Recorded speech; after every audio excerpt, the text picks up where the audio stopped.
Alright, this is going to be a quick tutorial on how to basically do like a virtual sound check out of Pro Tools using the Behringer X32.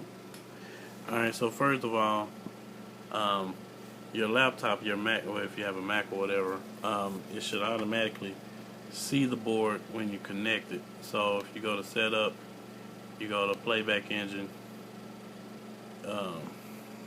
right there, I already have it chosen to say X-UF or whatever that is.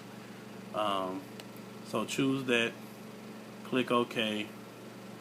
Of course, it's probably going to ask you to, well, it's going to tell you that you need to that Pro Tools need to reset if that wasn't already chosen. Alright, after you do that, you know, whatever channels, as soon as I can find my, okay, whatever channels you want the output to go to, say you want this to go to channel, you know, like I have selected channel 19 on my board. I choose that. You go to the next channel, choose what channel you want that to go to on the board, or whatever. So that's how you do it in Pro Tools. Now on your board,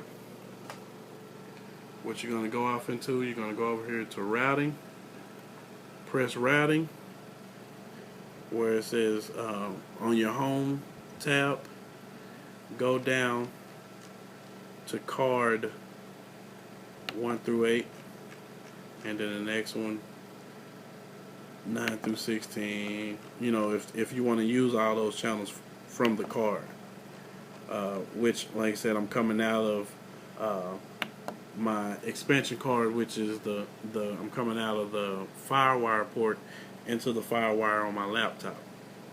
So now, since I have that set, when I press play over here on the laptop, I should see it on the board.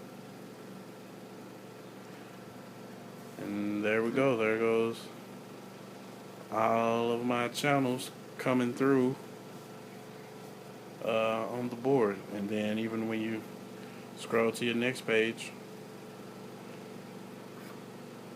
you should see your levels on your board. Alright, so that's how you set up your virtual sound check on the Behringer X32. Thanks for watching. If you have any questions, if I can help, I will. Like I said, I'm new to this board also, so if it's something that you think I've left out, let me know. Appreciate it.